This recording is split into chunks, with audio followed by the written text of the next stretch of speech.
Bullet Sarojini ধারাবাহিকের আজকের পর্বে আমরা দেখতে পাবো সরোজিনীকে স্টোর রুমে আটকে রাখলে সরোজিনী সেখানে তার মায়ের আর তার বাবার ছবি দেখতে পায়, যেখানে তার বাবাকে মারা হয়েছিল। সেখানে তো কারো কাছে ক্যামেরা ছিল না, তাহলে এই ছবিগুলো কোথা থেকে আসলো? অন্যদিকে সরোজিনী স্যার সরোজিনীকে কল করে আর বলে, আমি তোমাকে আগেই বলেছিলাম চ্যাটার্জি ভিলাতে লুকিয়ে আছে সেই রহস্য, তোমার মা বাবার রহস্য।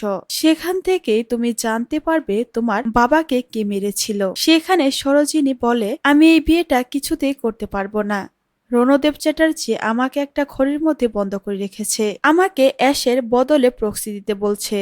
তখন সেই লোকটা বলে, তোমাকে বিয়ে করতে হবে, তুমি বিয়ে করলেই কেবল চ্যাটার্জি ভিলাতে থাকতে পারবে আর সমস্ত রহস্য উদ্ঘাটন করতে পারবে। এই বিয়েটা শেষ হলে তুমি কিভাবে চ্যাটার্জি ভিলাতে যাবে?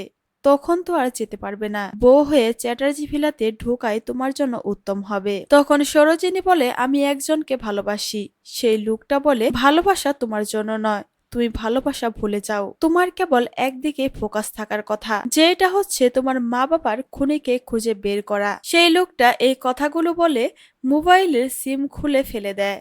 এদিকে সরোজিনী দিশেহারা হয়ে যায়। সরোজিনী কি করবে কিছুই বুঝতে পারে না। অন্যদিকে সরোজিনী স্যারি একটা লোককে দিয়ে সে আয়নাতে লেখাগুলো লিখিয়েছিল যাতে সরোজিনী ফেসে যায়। সরোজিনীকে রণদেব চ্যাটার্জি বিয়ে করে। এরপর রণদেব অ্যাশের বাবাকে বলে, অ্যাশ বাড়ি থেকে পালিয়েছে, তাই আমি অন্য কাউকে অ্যাশের জায়গায় বিয়ে করব।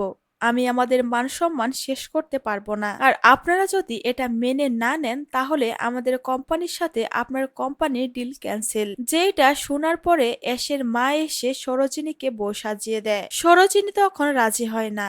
বাধ্য হয়ে সরোজিনী সেজে গুজে বিয়ের মণ্ডপে যায়। সেখানে মুখ ঢেকে যাওয়ার পরে বাড়ির সবাই সরোজিনীকে বলছিল, তুমি এভাবে মুখ ঢেকে কেন আছো? সবাই তো মনে করছে সে মেয়েটাই হচ্ছে অ্যাশ। কিন্তু সেই সময় রণদেবের প্ল্যান মাফিক সেখানকার পুরোহিত বলে, আমি বলেছি অ্যাশকে মুখটা ঢেকে রাখতে, আর না হলে এই বাড়ির ছেলের অমঙ্গল হবে। রাগিনী চ্যাটার্জি কি চায় তার ছেলের অমঙ্গল হোক? এইদিকে বাড়ির সবাই ম্যানেজ হয়ে যায়। এরপরে রণদেব আর সরোজিনীর বিয়েটা শুরু হয়ে যায়। মালা বদল হওয়ার পরে সরোজিনী সবার সামনে ঘোমটা খুলে ফেলে, যেটা দেখে রণদেব অবাক হয়ে যায় আর বাড়ির সবাই সরোজিনীর দিকে তাকিয়ে থাকে।